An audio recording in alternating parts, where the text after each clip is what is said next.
नमस्कार दोस्तों, मेरा नाम राजेश बब्बर है और मेरे सहयोगी एस्ट्रो कुलवंत जी। हम दोनों मिलकर ये चैनल रन करते हैं। तो आज मैं आपको एक बहुत ही सिंपल टेक्निक बताने जा रहा हूँ वैदिक ज्योतिष की।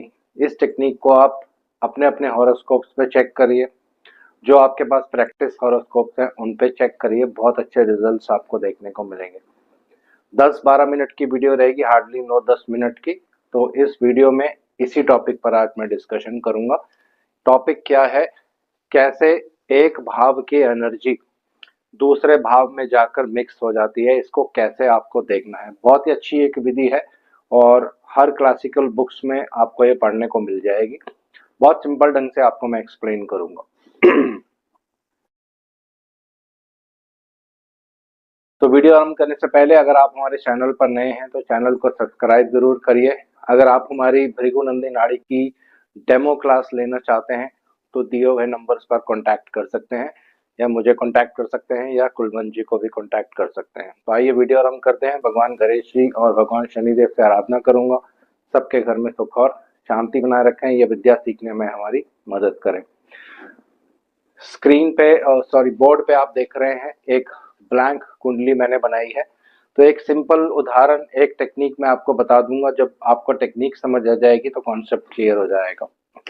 उदाहरण के लिए, ये वाला जो भाव है ये विवाह का भाव माना जाता है वैदिक ज्योतिष में।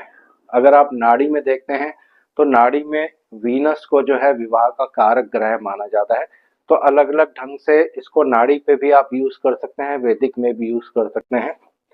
तो ये जो भाव है, आप अपनी कुंडली ओपन करेंगे तो यहाँ पे कोई ना कोई राशि जरूर लिखी रहेगी।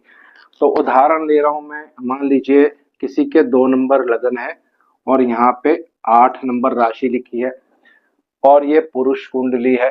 8 नंबर राशि जो होता है ये मंगल देव का साइन है। इसके जो स्वामी है ये मंगल देव है। अब इस मंगल देव को आपको देखना है, यानी मंगल देव को आपको देखना है ये कुंडली में कहाँ पे बैठे हैं। तो एक उदाहरण मैं आपको समझाने के लिए, टेक्निक समझने के लिए लेते हैं। 7th लॉर्ड यानी सप्तमेश विवाह के कारक पुरुष कुंडली के लिए यहाँ पे मंगल बनने वाले हैं। और ये मंगल हम ले लेते हैं उदाहरण के लिए, यहाँ पे बैठे हैं, यानी विवाह के जो स्वामी है चलकर आपके कर्म क्षेत्र में आ गए। तो अब एक सिंपल प्रेडिक्शन जो आप हर बुक्स में पढ़ते हैं, एक सिंपल, विवाह के बाद आपका बिजनेस राइज करेगा या आपको प्रोफेशन राइज करेगा, ऐसा नहीं होता है। ये एक टेक्निक है, इसको टेक्निक को यूज करने के तरीके होते हैं। अब यहाँ पे जो मैं आज आपको बताने जा रहा हूँ वो क्या है कि इस भाव की एनर्जी, क्योंकि कोई भी भावेश यानी भाव का जो मालिक यानी राशि का जो मालिक होता है, इस भाव के मालिक मंगल है। इनमें एनर्जी है किस चीज की? विवाह की। और भी बहुत सारी चीजें होती हैं, मैंने सिर्फ विवाह समझाने के लिए आपको लिया है।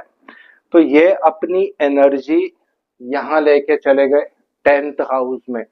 तो अब दो भावों की एनर्जी आपस में कंबाइंड हो गई है, यानी विवाह आपकी पत्नी और आपका कर्म क्षेत्र। अब यहाँ पे आप प्रेडिक्शंस कर सकते हैं कि पत्नी को पाने के लिए, यानी अपनी मैरिड लाइफ को अच्छे बनाने के लिए, ये जो एनर्जी है ये कर्म क्षेत्र में आ गई है। तो पर्सन बहुत मेहनत करेगा अपने प्रोफेशन को इम्प्रूव करने के लिए, या आपके प्रोफेशनल एरिया में कोई ऐसा पर्सन होगा जो आपको पत्नी ढूंढने में हेल्प करेगा। ये यहाँ पे आप प्रेडिक्शंस कर सकते हैं। इन मंगल देव पर अगर बहुत ज्यादा शुभ प्रभाव होगा बृहस्पति का, या इनके साथ कोई ऐसा ग्रह बैठ जाए जो कुंडली के राजयोग कारक ग्रह हों या त्रिकोण के स्वामी हों। त्रिकोण के स्वामी कौन से होते हैं? ये और ये। तो यहाँ पे अगर त्रिकोण के स्वामी लिखेंगे तो यहाँ पे 10 नंबर आ जाएगा और यहाँ पे 6 नंबर आ जाएगा। ये त्रिकोण के स्वामी है। अगर ये दोनों त्रिकोण के स्वामी मंगल देव के साथ बैठ जाते हैं उदाहरण के लिए, तो अब देखिए जो प्रेडिक्शंस बुक्स में लिखी रहती हैं उसका ये बेस होता है। तो इस भाव की एनर्जी, इस भाव की एनर्जी दोनों आपस में मिल जाएंगी, यानी विवाह के बाद पर्सन के कैरियर में, पर्सन के प्रोफेशन में बहुत तरक्की होने वाली है। ऐसा इसलिए क्योंकि दो त्रिकोण के मालिक, त्रिकोण बहुत ही शुभ भाव होते हैं, ये लक्ष्मी भाव हैं। तो विवाह के बाद अत्यंत लक्ष्मी आने वाली है आपके पास। ये इस तरह से आपको कुंडली में बैलेंस करना है। कोई भी भाव जब किसी दूसरे भाव में जाकर बैठता है, अपनी एनर्जी को कैरी करता है, और फिर वो किस राशि में बैठता है ये डिपेंड करता है। तो उसी के अकॉर्डिंग फिर आप प्रिडिक्शंस जो है यहाँ पे करेंगे। अब एक और एग्जांपल लेते हैं समझने के लिए, और कोई दूसरा लगन लेंगे ताकि और कॉन्सेप्ट जो है आपको क्लियर हो जाए, कैसे एक भाव अपनी एनर्जी को दूसरे भाव में ले जाता है और फिर दोनों कैसे एक दूसरे को बैलेंस कर लेते हैं। तो उदाहरण के लिए लेते हैं, एक सिंपल उदाहरण ले लेते हैं। मान लीजिए किसी का 3 नंबर लगन है, यहाँ पे 4 नंबर है। 4 नंबर, इसका स्वामी जो बनेंगे चंद्रदेव बनने वाले हैं। तो एक उदाहरण ले लेते हैं सेकंड हाउस, क्योंकि ये दूसरा भाव बनेगा कुंडली में। दूसरा भाव जो होता है ये पैसे को इंडिकेट करता है, पैसा। अब इसके स्वामी जहां भी कुंडली में जाके बैठेंगे, उन दोनों भावों की एनर्जी आपस में कंबाइंड हो जाएगी। तो उदाहरण के लिए एक सिंपल उदाहरण ले लेते हैं, 5, 6, 7, 8, 9, 10, 11, 12, 1। चलिए यहाँ ले लेते हैं, अगर चंद्र यहाँ आके बैठ गए तो अब देखिए इस चीज को पाने के लिए, क्योंकि अपनी एनर्जी ये इस भाव में लेके जा रहा है, पैसा और इच्छा, ये इच्छा का भाव है, ये इनकम के रास्ते जहां से बनते हैं उसका भाव है, ये आपके पैसे का भाव है। तो दोनों की एनर्जी यहाँ पे आपस में टकराने वाली है, और अगर इन पर जब शुभ प्रभाव होगा तो व्यक्ति अपनी इच्छा के अनुसार अपना कार्य करता है, पैसा कमाता है, क्योंकि इच्छा, पैसे की एनर्जी इच्छा के भाव में आ गई है।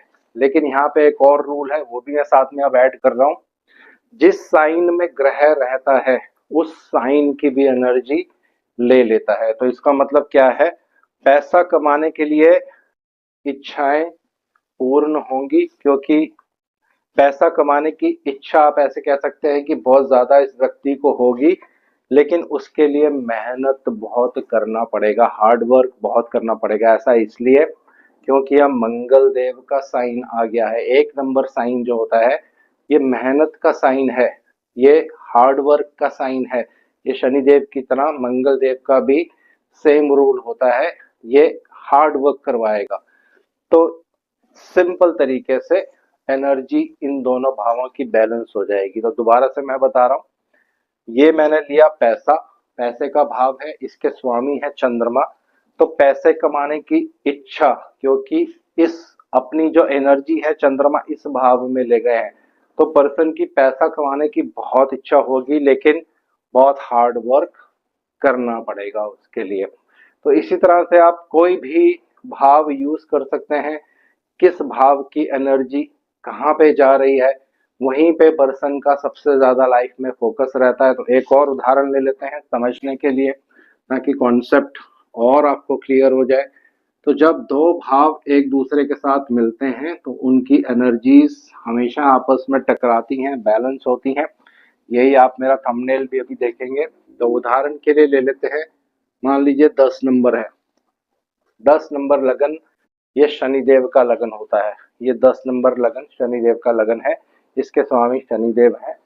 तो इसकी एनर्जी, अब शनिदेव कुंडली में कहीं जाके बैठेंगे, कई बार लगन में भी बैठ सकते हैं, सेकंड हाउस में बैठ सकते हैं, थर्ड में बैठ सकते हैं, फोर्थ में बैठ सकते हैं, कहीं भी जाकर शनिदेव बैठ सकते हैं। तो उदाहरण के लिए ले लेते हैं चौथे भाव में बैठे हैं। उदाहरण के लिए ले रहा हूं मैं, मेरी कुंडली में भी शनिदेव इसी भाव में ही बैठे हैं। तो उदाहरण के लिए शनिदेव यहाँ पे आ गए। तो अब देखिए इस भाव की एनर्जी और इस भाव की एनर्जी, क्योंकि ये लग्नेश है जो चौथे भाव में बैठे हैं, तो चौथे भाव की एनर्जी और लगन की एनर्जी, इन दोनों में तालमेल बन जाएगा दोस्तों।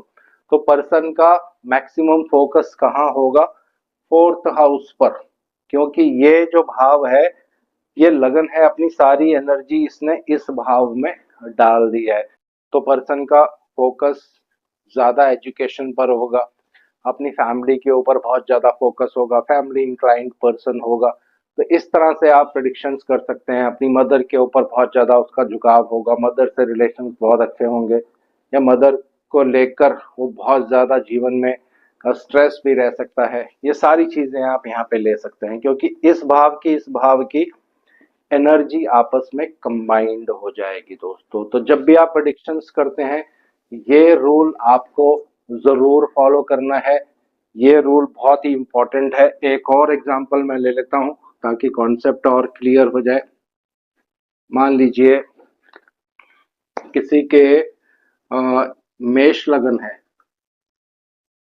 और यहाँ पे 4 नंबर लिखा है। 4 नंबर के स्वामी है चंद्रदेव। तो उदाहरण के लिए चंद्रमा ले लेते हैं कि ये 12वें भाव में चले गए। तो 4th लॉर्ड और 12th हाउस, यानी चौथा घर और 12th हाउस, इन दोनों की एनर्जी आपस में बैलेंस हो जाएगी। यानी चौथे घर के जो स्वामी हैं, ये अपनी एनर्जी कहाँ लेके चले गए? 12वें भाव में। 12वां भाव विदेश का होता है, तो हो सकता है ये पर्सन विदेश जाके सेटल हो जाए, या इनकी जो एनर्जी है हमेशा इस तरफ ज्यादा फोकस करे कि किसी तरह से कोई एमएनसी कंपनी में काम किया जाए या विदेश में जाके अपना घर बनाया जाए। क्योंकि चौथा भाव जो होता है ये घर का भी भाव होता है, जहाँ से आप लैंड प्रॉपर्टी बनाते हैं। ये दोनों की एनर्जी आपस में हमेशा कुंडली में एक दूसरे से टकराती रहेगी। पर्सन की जो सोच होगी ये हमेशा इसी की तरफ जाने वाली है दोस्तों। तो ये बहुत ही अच्छी एक विधि है, इसको आप यूज करिए। कोई भी भाव का स्वामी जिस भी भाव में जाके बैठता है, अपनी एनर्जी कैरी करता है और उस भाव में जाकर उस एनर्जी को डाल देता है। फिर दोनों भावों को आपको साथ में जोड़ देना है और जीवन भर उस चीज का रिजल्ट आपको हमेशा मिलता रहेगा।